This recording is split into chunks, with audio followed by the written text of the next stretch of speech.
in Framber Valdez's start in game 2, there was a lot of conversation on social media about the way he was rubbing his hands together, the way he was going to the same spot. And I must say, and which led to a lot of speculation that he was using foreign substances. Marley Rivera did a great job interviewing him after the game. I must say that whole thing really bums me out.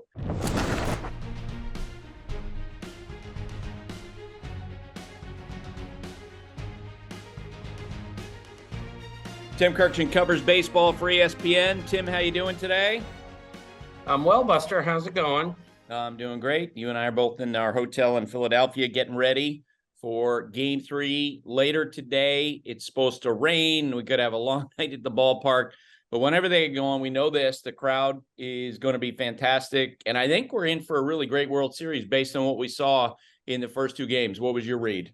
Well, first off, I was at Game 3 of the Braves against the Phillies, which was the first home game, playoff game they played here in a long time. And it's one of the loudest outdoor crowds I've ever seen. And I fully believe the crowd was one reason why the Phillies beat the Braves in that series. Rob Thompson told me after the game, he said, I've never seen a crowd stand and cheer like that from the first pitch to the last pitch. That's how great the Phillies fans were, certainly in the Atlanta series, and I don't think there was any change in the Padres series. As we know, the Phillies are 5-0 at home in this postseason. They really swing the bats in this place. So I think this series is very much on.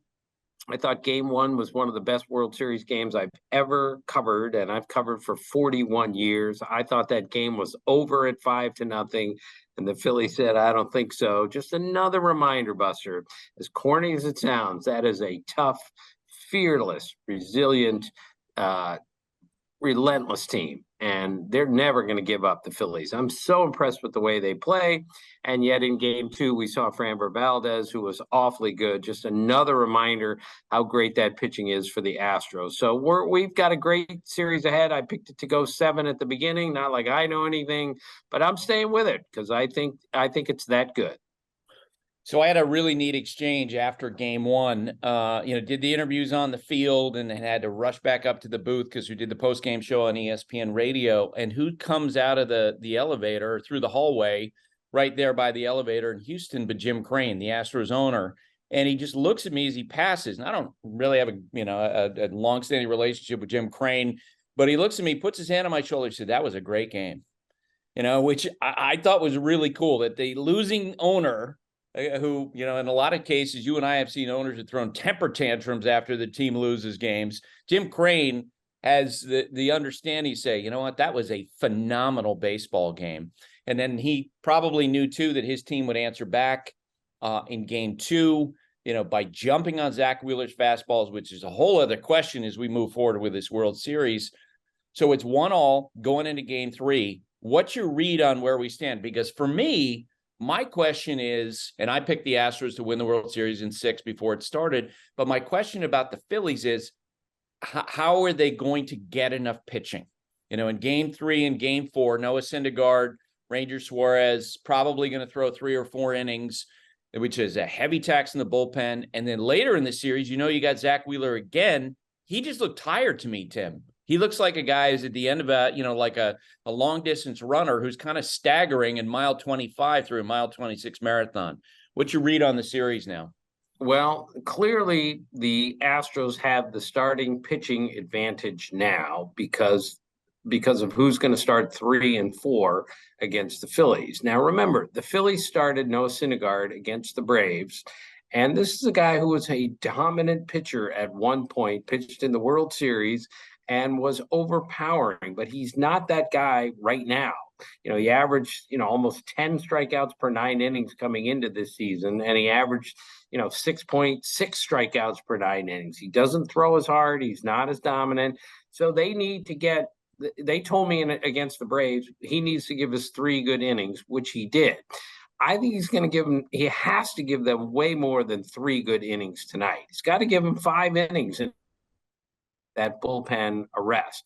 Rob Thompson handled that bullpen, Buster, you know this, so perfectly in game one. Rhys Hoskins, after talking to him on the field after game one, just looked at me and volunteered, by the way. He said, Tom's was absolutely perfect tonight. Tom's is their nickname for Rob Thompson, how he handled that bullpen. He had it all set up in advance.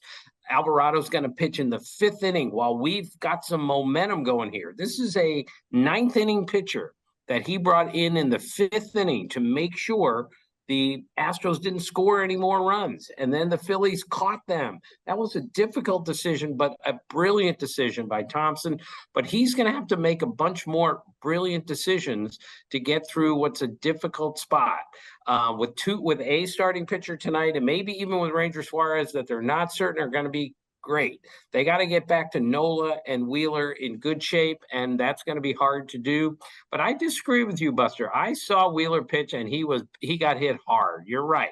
But I don't think he's tired. I don't. He's had plenty of rest, and even though he's coming back from an injury and hasn't pitched in the seventh inning since, I've seen him in person dominant in this postseason. He just wasn't dominant in that game. I think he's got a chance to be that guy again. So if they can bring a lead to Nola and Wheeler, that's why I think this thing still has a chance to go 7 games. Yeah, I think the reason why I felt like Wheeler might be a classic case, and you and I have seen this many times through the years, of a starting pitcher at the end of the season being tired, was that his velocity was down a few miles an hour. And you just kind of wonder, in an a year in which he's had a lot of injuries, is this something that's a factor for him as he goes? I'm glad you brought up Rob Thompson. We're going to be talking with Bruce Bochy coming up about how it is to manage in the postseason. I thought Bochy had a remarkable eye for the jugular. Joe Torre, I thought, did that really well in a postseason game. Rob Thompson, his first game in the World Series, he really demonstrated that. And what I loved is when we talked to him before game 2 about his thought process was he didn't look at it as from 30,000 feet, how he was going to structure his pitching. He really looked at the feel in the moment, just to try to hold on in the moment in the progression of the game and keep it close to give his team a chance to score. Right. And Buster, this has been my concern with Major League Baseball during the analytics era, is we are watching from 30,000 feet instead of actually watching the game. Rob Thompson watched the game in game 1. He recognized we have the momentum now, even though we're behind. They are chasing us, even though we're behind.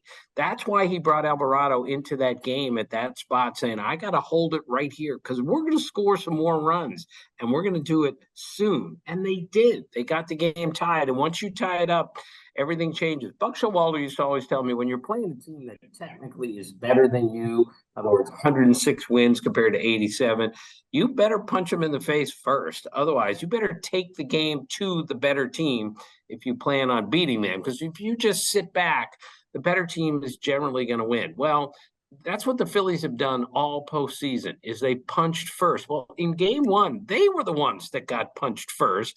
And not only did they get off at the mat, they started punching back. They punched back with Alvarado in the 5th inning of that game, kept it where it was, and got the score tied, and then won the game. Again, I cannot be more impressed with the way the Phillies played and reacted in game 1.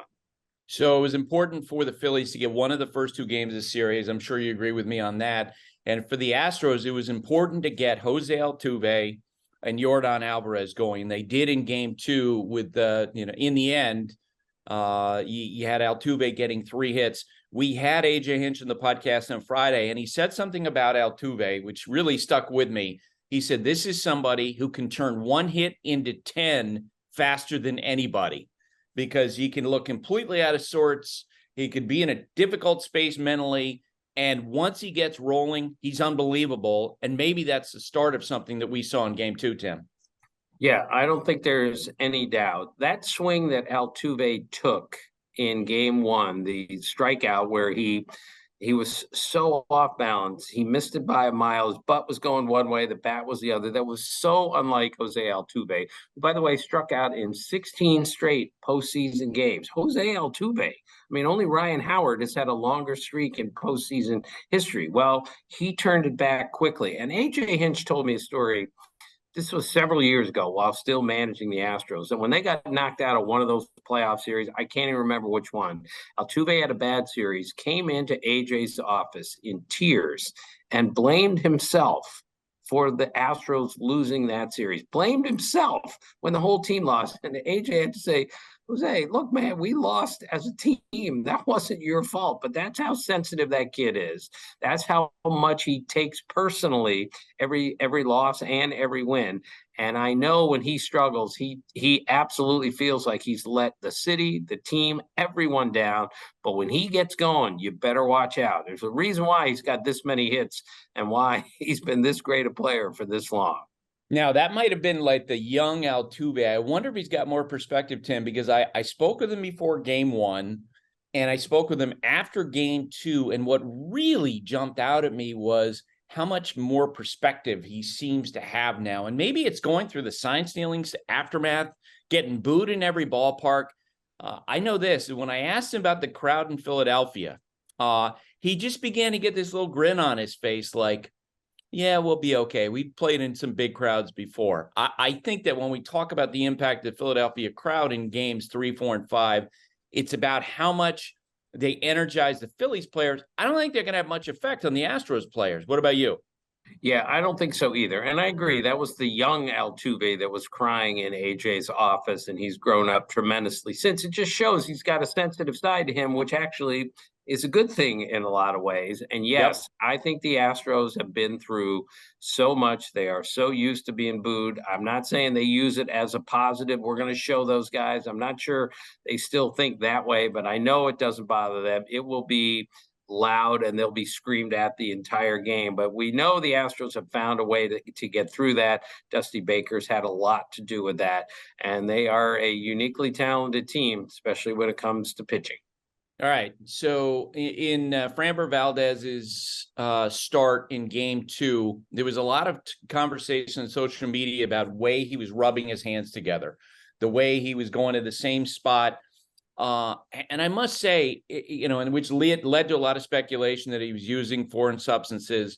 Marley Rivera did a great job interviewing him after the game. I must say that whole thing really bums me out, much in the same way that it did with Joe Musgrove. And I think this is a failing of Major League Baseball in that, I mean, we saw, Tim, during the year that spin rates began to jump dramatically the way that they did before they began checking pitchers for foreign substances.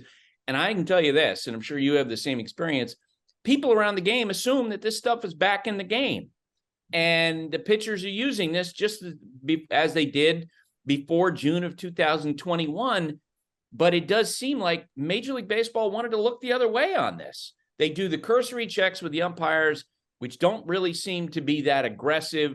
It's almost like we've gone back to, where they just want to look the other way. And in that vacuum, because of the way that it's been administrated, I think in the second half of this year, in the face of that, those spin rates jumping dramatically, we all of a sudden have situations where Joe Musgrove and now Framber Valdez are being asked questions about it because we don't know how serious these checks are. What do you think? Yeah. First off, I've seen Framber Valdez do that with his hands like every time I've ever seen him pitch. This is something that he's done since he was a kid. And to all of a sudden think, oh, well, he's now cheating in a World Series game. I'm not sure that's fair to look at it that way when I've seen him rub his hands together all the time. His spin rate, whether is so good no matter what with that curveball and that sinker, it's ridiculous how good his stuff is. But I'm with you, Buster. If this is really a problem, and I've heard all about the spin rates, managers have whispered to me, hey, something's going on here. I've seen it. Then we should check a little closer, and maybe we need more than just put out your two hands and let the umpires check you. But if we have to go one way or another, we either have to crack down on this or quit talking about it at all. We can't do it in between. And I think that's kind of where we are right now. All right. What was your take on the whole situation with Martín Maldonado, the Astros catcher before the World Series? You mentioned to me and Eduardo Perez in the Astros clubhouse that he had asked his friend and mentor Albert Pujols to send him some bats. He got about a half dozen bats. And I asked him why, and he said, well, I think Albert gets better wood. In other words, higher quality of wood. And so his intention was he was going to use that. He did in game one. And then before game two, he was told by Major League Baseball, look, you can't use those bats because they're maple bats. And Albert was allowed to use them because they were grandfathered in at the time they changed the rules on what type of wood could be used. And so he wasn't allowed to use them in game two. I think, on the other hand, this is totally reasonable by Major League Baseball. What do you think? Yes, I agree. If it's a rule, it's a rule. And if it got grandfathered in by Pujols, he's allowed. No one else is. If it's an illegal bat, then he shouldn't be allowed to use it. I don't think he knew it was an illegal bat. No. He's hitting ninth in the order for the Astros. And even though he had one of the most beautiful hit and runs I've ever seen, this is not Maldonado trying to get an advantage with an illegal bat. He doesn't tell the media before the game, hey, I'm using these illegal bats. Wait do you see what I do in game one? That's ridiculous. But yes, we just said Major League Baseball should crack down more. If something's going on, then baseball crack down because they deemed this was an illegal bat. Take it out and that's it. Use it again, you're suspended or whatever. Not going to happen. And it's just unfortunate in the World Series here, we have two really kind of non-off the field stories, and that's not necessary this time of year. All right, before we move on from the World Series, we got 3 games here in Philadelphia. Who wins the majority of these games? All right, I'm going to say because the Phillies are at home, they're going to win at least 1 and maybe 2. I think for certain the series is going back to Houston. I know the Phillies play really well here. I can't see them winning 3 straight. I think the Astros are really good, but I don't see them winning 3 straight in Philadelphia's home park. So I'm going to say we're going back to Houston for game 6. I'm not positive who's going to be ahead.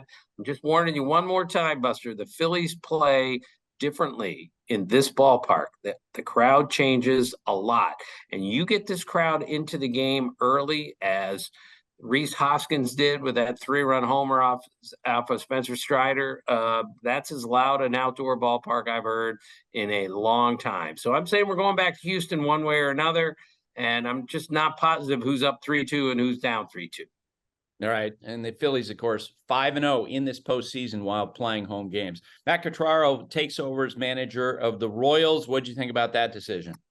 Well, Matt is a really smart guy. He's been up for previous jobs. He's been in a really good spot in order to learn how to be a manager. And I think he's precisely what the Royals need. The Royals need some help. They're going they should have made more, progress by now. They had the youngest, well, not the youngest team, but had a ton of rookies on that team. And given his great savvy baseball background and his understanding of analytics, I think he's going to be really good for the Royals. That doesn't mean they're going to win next year, but the young talent they have on their team, they should not be that far away from being a dangerous team, which they were not this year. And I think he's perfect for it. And again, the lessons he's learned along the way in Tampa Bay and in Cleveland with Cash and Tito Francona, I think he's learned what it takes to be a great manager just by watching the managers he's worked for. And the big question for me about the Royals moving forward is, how do they get major league players, guys who are in the big leagues, to continue to get better? Because it does feel like they've had a lot of guys stall at the big league level. Yeah, and that's a problem. But, Brady Singer, for instance, has gotten better this year, way better this year on the major league level. And that's what they're going to have to do, is develop some more people once they get there. They draft and develop pretty well. Dayton Moore was really good at that. And now it's time to get it going on the big league level, which can be difficult, Buster, trying to learn how to play the game on the highest level. A lot of failure involved, a lot of difficulties. All right, we're going to have Bruce Bochy coming up here in a moment. Give me your favorite Bruce Bochy story. Well, first off, Bruce Bochy is one of the great managers I've ever been around. nobody but nobody handles a bullpen better than Bruce Bochy, and nobody but nobody deals with people. Tito Francona is great at this too, but he's just got such a great feel for situations and for people. And Boch told me this story, which I think just speaks to just how self-deprecating he is. As you know, he's got a head size over 8. So I once asked him about how big his head was. So he told me he got traded twice. So he would have to take his helmet with him when he got traded. And then the new team would spray paint his helmet the color of the new team because they didn't have a helmet to fit him when he went to his new team. So he once hit a walk-off homer against Nolan Ryan. The only player ever to hit a walk-off homer off of Nolan Ryan was Bruce Bochy. So they ran a red carpet from the beginning of the clubhouse in San Diego right to his locker. Terry Kennedy told me this story. And in his locker, after the home run off Nolan Ryan, they had a 6-pack of beer with ice in Bochy's helmet at his locker. So Terry Kennedy looks at me and he goes, you can get a 6-pack of beer in a lot of guys' helmets, but only in Bochy's helmet can you get a 6-pack of beer with ice. That's who Bruce Bochy is. And when I told him that story, naturally he laughed out loud because he understands this is who I am. I'm not apologizing for it. I'm even laughing at it. And that speaks directly to why he's such a good manager, is he doesn't take himself too seriously. He's willing to have a good laugh on anyone's account, including his. That's why I think he is the perfect fit to take the Rangers to the next level. Before you go, give me Bruce Bochy's lifetime batting average in the World Series. I think it's 1,000, isn't it? Yes. He pinch hit. Dick Williams put him into pinch hit in 84. And I think he told me the first pitch he saw, he had a home run, but it was foul. And he's thinking, oh my gosh, I'm going to hit a home run in my first and only major league at bat. But it was just foul. But then he got a hit. So he's 1 for 1, I believe, in his World Series career. Is that correct? That is correct. You nailed it. I'm going to ask him about that and maybe about having a head that he had to spray paint his helmet whenever he traveled. So beautiful, Bruce Bochy. God, it's so great. All right, Tim. Thanks for doing this. I'll see you at the park later. Okay, Buster. Take care. Thank you for watching ESPN on YouTube. For live streaming sports and premium content, subscribe to ESPN Plus.